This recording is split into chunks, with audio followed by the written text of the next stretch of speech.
जय श्री राम मित्रों, सभी मित्रों को नमस्कार। दोस्तों, आज हम कुंभ लग्न और मीन लग्न के बारे में जानते हैं। कुंभ लग्न के अगर आप हों तो आपको कौन सा रत्न पहनना चाहिए, अगर आप मीन लग्न के हैं तो आपको कौन सा रत्न पहनना चाहिए। और इसी के साथ इस रत्नों के सीरीज को हम समाप्त करेंगे, क्योंकि मेष से लेकर मकर तक मैं आपको बता चुका हूं कि आप किस लग्न के हैं, आपके कौन कौन से ग्रह कहाँ बैठे हैं तो आप रत्न पहन सकते हैं। तो आज हम कुंभ लग्न और मीन लग्न के बारे में चर्चा करेंगे कि कौन से ग्रह आपके योग कारक होते हैं, कौन से मारक होते हैं, आपके कौन से ग्रह कहाँ हो तो आप उनका रत्न पहन सकते हैं। रत्न कितने रत्ती का पहनना चाहिए, किस पक्ष में पहनना चाहिए, कब पहनना चाहिए। कोई ग्रह आपके त्रिक भाव में चला गया हो, योग कारक ग्रह, तो कब आप किस अवस्था में उसका रत्न पहन सकते हैं। ये सभी चीज़ें आज हम जानेंगे और रत्न पहनने की विधि भी जानेंगे। तो चलिए हम शुरू करते हैं कुंभ लग्न से। कुंभ लग्न के अगर आप हैं तो आप कौन सा रत्न पहने। दोस्तों, अगर फर्स्ट हाउस में प्रथम भाव में 11 लिखा है तो आप कुंभ लग्न के हैं और शनि देव आपके लग्नेश होते हैं। तो योग कारक पहले समझ लेते हैं। दोस्तों, लग्नेश होने के कारण शनि देव शुभ ग्रह हैं, इस कुंडली में योग कारक ग्रह हैं। हालांकि एक राशि इनकी द्वादश भाव में आएगी तो अपनी दशा में यह द्वादश का भी फल देंगे, क्योंकि कोई भी ग्रह चाहे लग्नेश हो चाहे त्रिकोण का मालिक हो, जिस भाव में जिसकी राशि आती है उसका फल देने का अधिकार उसी का होता है। तो यहाँ का ज़्यादा फल देंगे क्योंकि मूल त्रिकोण राशि लग्न में आ रही है। यहाँ का कम फल देंगे, लेकिन यहाँ का भी देंगे, और यहाँ का जब देंगे तो नेगेटिव फल भी देंगे, ये ध्यान रखिएगा। लेकिन यहाँ का ज़्यादा फल देंगे। तो लग्नेश होने के कारण शनिदेव इस कुंडली में योग कारक हुए। अब बात करते हैं द्वितीय भाव के मालिक लग्नेश के मित्र नहीं है। गुरुदेव सर्वथा मित्र नहीं होते हैं और ये मारक भाव है, इसलिए इस कुंडली में एक द्वितीय और एक एकादश भाव मिलने के कारण गुरुदेव इस कुंडली में नेगेटिव रिजल्ट देते हैं, मारक होते हैं। अब तृतीय भाव की बात करें, तृतीय भाव में मंगल देव की एक राशि आ रही है, मेष राशि, और एक इनको बहुत अच्छा कर्म भाव मिला हुआ है, कैरियर का भाव मिला हुआ है। वृश्चिक राशि इनके कैरियर के भाव में आ रही है। तो एक बहुत अच्छा केंद्र का भाव मिलने के कारण और एक सम भाव मिलने के कारण इस कुंडली में अच्छे भाव के एक राशि होने के कारण इस कुंडली में मंगल देव योग कारक तब तक रहेंगे जब तक नेगेटिव भाव में ना चले जाएं या नेगेटिव राशि में या नीच के ना हो जाएं। तो अगर जब तक अच्छे भाव में या अच्छी राशियों में रहेंगे इस कुंडली में मंगल देव अच्छा रिजल्ट देंगे। तो मंगल देव को भी हम योग कारक मानेंगे। अब चतुर्थ भाव के स्वामी शुक्र बनते हैं तथा एक राशि इनकी भाग्य भाव में यानी त्रिकोण में है, तो शुक्र देव भी इस कुंडली में योग कारक हुए। पंचम भाव यानी त्रिकोण के मालिक बुध बनते हैं। हालांकि छठे भाव में भी अष्टम भाव में भी इनकी एक 6 नंबर कन्या राशि है।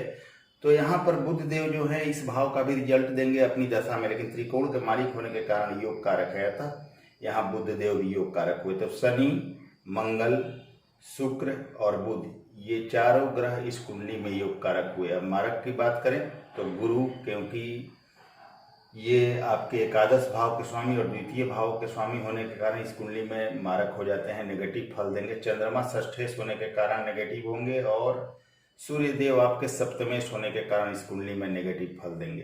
तो ये ग्रह आपके गुरु, चंद्रमा और सूर्य तीनों ही इस कुंडली में नेगेटिव रिजल्ट देते हैं।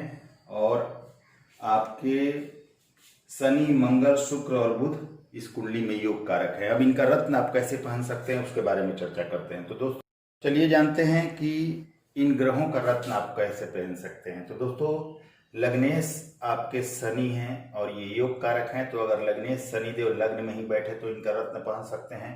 धन भाव में मीन राशि में जाए तब भी इनका रत्न पहन सकते हैं। तृतीय भाव यानी कि इस भाव का रत्न मैं अभी नहीं, बाद में चर्चा करूंगा, लेकिन मैं आपको बता दूं कि मेष राशि में या नीच के हो जाते हैं, तो यहाँ का तो सोचना ही नहीं है। चतुर्थ भाव यानी वृषभ राशि में हो शनि तो आप रत्न पहन सकते हैं। लग्नेश अगर पंचम भाव मिथुन में आ जाए तो पहन सकते हैं। सप्तम भाव सिंह में आ जाए तो पहन सकते हैं। लग्नेश आपके नवम भाव और तुला में उच्च के हो जाए तो पहन सकते हैं। कर्म भाव वृश्चिक में पहन सकते हैं। धनु और एकादश भाव में अगर आ जाए तब भी आप शनि का रत्न नीलम पहन सकते हैं। अब बात करें मंगल की, तो इस कुंडली में सम होते हैं मंगल, क्योंकि एक अच्छा भाव मिला हुआ है तो तब तक नेगेटिव फल नहीं देंगे जब तक गलत भाव में या नीच के ना हो जाए। तो मंगल अगर लग्न में हो तो रत्न पहन सकते हैं, धन भाव में हो तो पहन सकते हैं। मंगल चतुर्थ भाव में वृषभ में हो तो, पंचम भाव मिथुन में हो तो, सप्तम भाव सिंह में हो तो पहन सकते हैं। भाग्य भाव में अगर हैं तुला में तो पहन सकते हैं। वृश्चिक राशि अगर कर्म भाव में है तो पहन सकते हैं, और अगर ये धनु राशि में आय भाव में हो तब भी इनका रत्न पहना जा सकता है। तो इन जगहों पर रहेंगे तो मंगल आपके योग कारक होंगे। ये 4 नंबर कर्क में नीच के होंगे और यहाँ ऊंच के भी होते हैं, इसका भी ध्यान रखिएगा। शुक्र की बात करें तो बहुत अच्छे सुख भाव के और भाग्य भाव के मालिक हैं। लग्न में है तो आप इनका रत्न पहने। धन अगर यहाँ पर है धन भाव में तो ये ऊंच के हो जाएंगे। मीन राशि में आप इनका रत्न पहन सकते हैं। तृतीय वृषभ में हो, पंचम मिथुन में हो, सप्तम सिंह में हो, अगर नवम तुला में अपने राशि में हो तो पहने, दसम वृश्चिक में हो, एकादश धनु में हो तब भी आप इनका रत्न पहन सकते हैं और इनका रत्न पहन के आप श्रेष्ठ लाभ ले सकते हैं। दोस्तों यहाँ पर ये नीच के कन्या राशि में होते हैं, मीन में उच्च के होते हैं। अब बात करें बुध देव की तो त्रिकोण के मालिक हैं तो योग कारक हुए। अगर ये लग्न में है तो इनका रत्न पहनिए। धन भाव में मीन में नीच के हो जाते हैं तो रत्न नहीं पहनना है।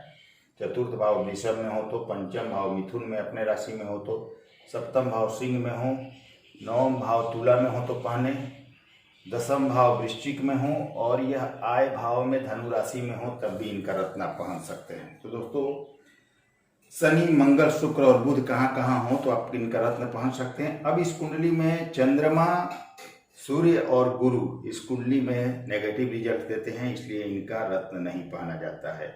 लग्नेश का आप शनि का रत्न पहनेंगे तो स्वास्थ्य सम्मान और सफलता बढ़ेगा। नीलम अगर पहनते हैं तो, मंगल का पहनते हैं तो कैरियर जॉब व्यवसाय के लिए अच्छा है। शुक्र का रत्न पहनते हैं तो सुख सुविधा तथा भाग्य की वृद्धि होगी। बुध का रत्न पन्ना पहनते हैं तो शिक्षा तथा संतान में वृद्धि होगी। अब बात करते हैं दोस्तों कुछ चीज़ों की। तो विशेष परिस्थिति में आप तृतीय भाव का रत्न पहन सकते हैं। कोई योग कारक ग्रह आपके तृतीय भाव में चले गए हैं और कुंडली के अनुसार आपको आवश्यकता लग रही है तो आप पहन सकते हैं, क्योंकि किसी भी शास्त्र में ऐसा नहीं लिखा है कि तृतीय भाव का रत्न नहीं पहना जाता। तो तृतीय भाव का भी रत्न पहन सकते हैं। अब आपके जितने भी योग कारक ग्रह हैं उनकी आवश्यकता के अनुसार आप उनका रत्न पहन सकते हैं। जैसे मान लीजिए कोई कमजोर है, अस्त है, मृत है तो आप उनका रत्न पहनकर बल को बढ़ा सकते हैं। या मान लीजिए दशा वगैरह चल रही है किसी की और उसका लाभ लेना है तो आप रत्न पहन सकते हैं। रत्न का वजन कितना होना चाहिए? तो जितना आपका वजन है उससे 1.25 गुना होना चाहिए। यानी कि अगर मान लीजिए 70 किलो आपका 70 किलो वेट है तो 8.25 रत्ती का आपको रत्न पहनना चाहिए, जो लाइफ टाइम रत्न होता है। वही अगर उपरत्न पहनना हो तो थोड़ा ज़्यादा पहनना चाहिए, कम से कम 9 रत्ती का।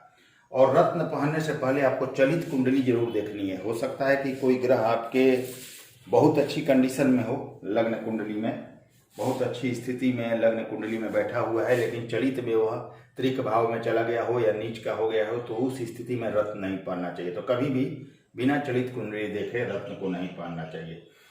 अब मित्रों बात करें हम त्रिक भाव में कोई ग्रह हो तो कैसे रत्न पहन सकते हैं आप। इसका नियम है कि कोई ग्रह त्रिक भाव में है और अगर वह विपरीत राजयोग में आ रहा है और उसकी एक राशि योग कारक है तथा वह सूर्य से अस्त है तो आप उसका रत्न पहन सकते हैं। ध्यान दीजिएगा, पंचम भाव के स्वामी होने के कारण बुध देव इस कुंडली में योग कारक हैं, लेकिन अष्टम भाव में उनकी एक राशि है यानी त्रिक भाव में। तो बुध देव 6वें 8वें 12वें में कहीं भी बैठेंगे तो ये विपरीत राजयोग बनेगा। तो ये विपरीत राजयोग बना, उनकी एक राशि योग कारक है। अब मान लीजिए कि बुध देव आपके यहीं पर द्वादश भाव में बैठ गए हैं तो यह विपरीत राजयोग बनेगा। कहीं यहीं पर सूर्य हो या सूर्य आगे पीछे कहीं भी हो और यह बुध को अस्त कर रहे हैं तो पहला नियम लागू हुआ कि एक राशि योग कारक है, दूसरा नियम लागू हुआ कि ये विपरीत राजयोग में है और तीसरा नियम लागू हुआ कि सूर्य से अस्त है। तो उस स्थिति में आप रत्न पहन सकते हैं और कोई भी रूल नहीं होता है, कोई भी ऐसा नियम नहीं होता है जिसके कारण आप तृतीय भाव का रत्न पहन सके। तो इसका ध्यान रखिएगा। अब रत्न कब पहनना है तो शुक्ल पक्ष के पंचमी से कृष्ण पक्ष के पंचमी तक रत्न पहनना चाहिए। रत्न हमेशा हाथ में पहने, हाथ की उंगली में फायदा देता है। जिस दिन रत्न धारण कर रहे हो उस दिन अमावस्या ग्रहण या संक्रांति काल ना हो, इसका ध्यान रखें। रत्न हमेशा शुक्ल पक्ष में पहने और जिस दिन आप रत्न पहन रहे हो उस दिन चंद्रमा गोचर में आपके राशि से 4थे 8वें या 12वें न हो, इसका भी ध्यान रखना है। तो चलिए अब हम बात करते हैं, कुंभ की बात हमने कर ली। मीन लग्न में किस स्थिति में आप रत्न पहन सकते हैं। अब चलिए मीन लग्न के बारे में जानते हैं। दोस्तों अगर आपके फर्स्ट हाउस यानी प्रथम भाव में 12 लिखा है तो आप मीन लग्न के हैं और आपके लग्नेश गुरु हुए। अब यहाँ गुरुदेव लग्नेश और कर्मेश होने के कारण अति शुभ ग्रह हैं और ये योग कारक हुए। पहला योग कारक ग्रह, और द्वितीय मंगल हुए तथा भाग्य भाव के स्वामी और लग्नेश के मित्र हुए, तो मंगल भी यहाँ योग कारक हुए। तृतीय भाव में शुक्र की राशि है और एक इन्हें अष्टम भाव, दोनों नेगेटिव भाव मिला हुआ है, तो इस कुंडली में नेगेटिव रिजल्ट देंगे शुक्रदेव, तो शुक्रदेव अकारक हुए। अब बात करते हैं चतुर्थ भाव में बुध देव की राशि है मिथुन राशि, और एक इन्हें मिला हुआ है सप्तम भाव। तो यहाँ पर बहुत सारे लोग कहते हैं कि केंद्र अधिपति दोष लगेगा, लेकिन दोस्तों मैंने 2 केंद्र के स्वामियों को कभी भी नेगेटिव रिजल्ट देते नहीं देखा, और तब तक नहीं देखा जब तक यह नीच के ना हो या नेगेटिव भाव में न चले गए हों। तो इस कुंडली में ये बुध देव भी योग कारक होंगे, और किसी भी कुंडली में अप्लाई कीजिए, नेगेटिव रिजल्ट तभी देंगे जब यह नेगेटिव स्थिति में हो, नहीं तो नेगेटिव रिजल्ट नहीं देते। तो यहाँ बुध भी योग कारक हुए, चंद्रमा पंचमेश यानी त्रिकोण के मालिक होकर योग कारक हुए। अब बात करें आपके शनि की, तो शनि को देखिए, शनि इस कुंडली में एक व्यय भाव के और एक इनकम भाव यानी एक छोटी मोटी बीमारियों का है और एक फालतू के खर्चों का भाव है, इसलिए शनि इस कुंडली में नेगेटिव रिजल्ट देंगे। सूर्य इस कुंडली में नेगेटिव रिजल्ट देंगे, और यहाँ पर शुक्र इस कुंडली में नेगेटिव रिजल्ट देंगे। तो शुक्र, सूर्य और शनि तीनों इस कुंडली में नेगेटिव रिजल्ट देंगे, और गुरु, मंगल, बुध तथा चंद्रमा इस कुंडली में आपको शुभ रिजल्ट देंगे, और ये योग कारक होंगे। अब इनका रत्न आप कब पहन सकते हैं, ध्यान दीजिए, गुरु का, मंगल का, बुध का और चंद्रमा का रत्न आप कब कब पहन सकते हैं। अगर लग्न में गुरु हो अपने राशि में तो पहन सकते हैं, धन भाव में मेष में हो तो, चतुर्थ भाव में मिथुन में हो तो, पंचम भाव में कर्क में हो उच्च के तो पहन सकते हैं, सप्तम में कन्या में हो तो, नवम में वृश्चिक में हो, दसम में धनु में अपने राशि में हो। अगर आय भाव में ये आ जाते हैं तो मकर में नीच के होते हैं तो गुरु का आप रत्न नहीं पहन सकते हैं, और सभी भी कहीं भी भाव में हो तो आप रत्न पहन सकते हैं। मंगल की बात करें, लग्न में हो मीन में तो पहन सकते हैं, धन भाव मेष में हो तो पहन सकते हैं, चतुर्थ भाव मिथुन में पहन सकते हैं। यहाँ पर अगर पंचम भाव में मंगल आएंगे तो यह कर्क राशि आएगी, और कर्क राशि में नीच के हो जाते हैं, इसलिए यहाँ का रत्न आपको नहीं पहनना है। मंगल आपके सप्तम भाव कन्या में हो तो, नवम भाव वृश्चिक में, दसम भाव धनु में, और यहाँ आय भाव में मकर में उच्च के हो जाएंगे तो आप इनका रत्न पहन सकते हैं। इसके बाद बात करें बुध की, तो बुध आपके लग्न में हो तो नीच के हो जाएंगे मीन राशि में, तो इनका रत्न नहीं पहनना है। धन भाव मेष में हो तो पहन सकते हैं, अगर ये यहाँ पर चतुर्थ भाव अपने राशि में हो मिथुन में तो पहन सकते हैं, पंचम भाव में कर्क में हो तो पहन सकते हैं, सप्तम भाव अगर कन्या में आ जाते हैं तो उच्च के हो जाते हैं, आप रत्न इनका पहन सकते हैं। नवम भाव में अगर वृश्चिक राशि में हो तो पहन सकते हैं, अगर यहाँ कर्म भाव में हो धनु में, और बुध देवाय भाव मकर में हो तब भी आप इनका रत्न आराम से पहन सकते हैं। अब चंद्रमा की बात करें तो चंद्रमा आपके लग्न में हो मीन में तो पहने, आपके धन भाव मेष में हो तो पहने, चतुर्थ भाव में हो अगर ये तो पहन सकते हैं, चतुर्थ भाव में मिथुन होगी, पंचम भाव में अपने राशि में पहन सकते हैं, सप्तम भाव में अगर ये कन्या राशि में हो तो पहन सकते हैं। अगर दोस्तों यहाँ ये आ जाते हैं भाग्य भाव में तो वृश्चिक राशि में नीच के हो जाते हैं, इस स्थिति में इनका रत्न नहीं पहनना चाहिए। कर्म भाव में धनु में पहन सकते हैं, और ये आय भाव मकर में हो तो इनका रत्न पहन सकते हैं। तो आपने देखा कि गुरु, मंगल, बुध और चंद्रमा किन किन भावों में होंगे तो आप इनका रत्न पहन सकते हैं। इस कुंडली में मीन लग्न की कुंडली में शुक्र, सूर्य और शनि का रत्न वर्जित है, नहीं पहना जाता है। अब दोस्तों विशेष परिस्थिति में कोई योग कारक ग्रह आपका तृतीय भाव में आ गया है तब भी आप उसका रत्न पहन सकते हैं। आपकी मेहनत और भाग दौड़ जरूर बढ़ेगी, लेकिन भाग्य साथ देगा, क्योंकि तृतीय भाव में भी ग्रहों का रत्न पहना जा सकता है। अब योग कारक ग्रहों, जो आपके योग कारक ग्रह हैं कुंडली के अनुसार, आवश्यकता के अनुसार उनका आप रत्न पहन सकते हैं। कोई मृत हो गया है, अस्त हो गया है, कमजोर है, या किसी की महादशा चल रही है, लाभ लेना है, तो योग कारक ग्रहों का रत्न आप आराम से देखकर कुंडली के अनुसार पहन सकते हैं।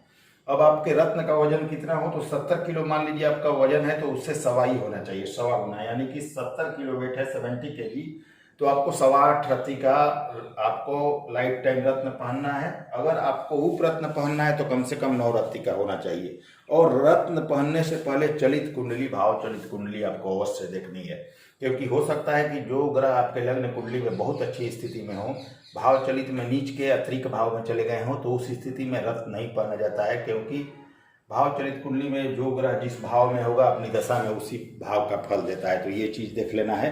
अब त्रिक भाव में कैसे रत्न पहनते हैं, कोई ग्रह त्रिक भाव में योग कारक चला गया है तो ध्यान दीजिए, अभी मैंने पिछले वीडियो में बताया, आप देख सकते हैं। अगर कोई ग्रह त्रिक भाव में आपके योग कारक ग्रह चला गया है और वह विपरीत राजयोग में है और उसकी एक राशि योग कारक है तथा वह ग्रह सूर्य से अस्त है तो आप उसका रत्न पहन सकते हैं। दूसरा कोई नियम नहीं है जिसके कारण आप त्रिक भाव का रत्न पहन सके। अब आपको रत्न शुक्ल पक्ष के पंचमी से कृष्ण पक्ष के पंचमी तक पहनना चाहिए। रत्न हमेशा हाथ की उंगली में ही पहनना चाहिए। जिस दिन रत्न धारण कर रहे हैं उस दिन अमावस्या, ग्रहण या संक्रांति काल ना हो, इसका ध्यान रखना है। रत्न शुक्ल पक्ष में ही पहनना चाहिए और जिस दिन रत्न पहन रहे हो उस दिन चंद्रमा आपके राशि से चौथे, आठवें या 12वें गोचर में ना हो, इसका भी ध्यान रखना चाहिए। अब दोस्तों कुछ नियम समझिए। कोई ग्रह योग कारक होकर त्रिक भाव में चला गया है और विपरीत राजयोग वगैरह नहीं बना रहा है तो आप कैसे उसे पॉजिटिव करेंगे? उसे पूजा पाठ के द्वारा, बीज मंत्रों के द्वारा पॉजिटिव करेंगे। उससे संबंधित पेड़ के जड़ को धारण करके पॉजिटिव करेंगे। दूसरा कोई नियम नहीं है। लग्नेश का या योग कारक ग्रहों को पॉजिटिव करने का यही एक उपाय है। तो आप उनका बीज मंत्र करें, पूजा पाठ करें, उससे संबंधित ग्रहों से संबंधित जड़ को धारण करें, पेड़ के जड़ को, और उसे पॉजिटिव करें। अब मित्रों कुछ चीज और ध्यान रखें। रत्न के नीचे का तल्ला हमेशा खुला रहना चाहिए क्योंकि रत्न नीचे की तरफ निकला हो ताकि आपके त्वचा से संपर्क करे, तभी उसका लाभ मिलता है। अब रत्न का शुद्धिकरण एवं प्राण प्रतिष्ठा कैसे किया जाता है? मित्रों कच्चा दूध ले लीजिए, उबला हुआ नहीं, कच्चा दूध चाहिए और दही चाहिए और एक स्वच्छ कटोरी में लेकर पहनने से 24 घंटे पहले उस रत्न को उसमें डाल दीजिए जो आपको पहनना है। पहनने से 24 घंटे पहले और स्वच्छ स्थान या पूजा स्थान पर उसे रख दीजिए और जिस दिन पहनना हो आपको नहा धोकर स्वच्छ होकर एक गंगाजल ले ले एक कटोरी में और उस दही और दूध से उस रत्न को, अंगूठी को निकालें और गंगाजल में डालें और उसे साफ करके भगवान के सामने रखें। धूप दीप दिखाएं और जिस ग्रह से संबंधित वह रत्न है उस ग्रह का वेद मंत्र आपको 108 बार करना चाहिए, धूप दीप दिखाना चाहिए तथा उस ग्रह से आशीर्वाद लेना चाहिए कि मैं आपका रत्न आपके आशीर्वाद से धारण कर रहा हूँ, मुझ पर कृपा करें, और तब जाकर आप उसको पहने तो आपको लाभ मिलेगा। माणिक रविवार को, मोती सोमवार को, मूंगा मंगलवार को, पन्ना बुधवार को, पुखराज गुरुवार को, हीरा या ओपल शुक्रवार को और नीलम शनिवार को पहनना चाहिए। अगर आपको मंत्र जानना है तो मैं डिस्क्रिप्शन में हर ग्रह का मंत्र दे रहा हूँ, आप देखकर उसे जान सकते हैं और उसका उपयोग कर सकते हैं। तो चलिए दोस्तों, अगर वीडियो पसंद आए तो लाइक शेयर सब्सक्राइब जरूर करें। अगले वीडियो में फिर से मिलते हैं। नमस्कार, धन्यवाद।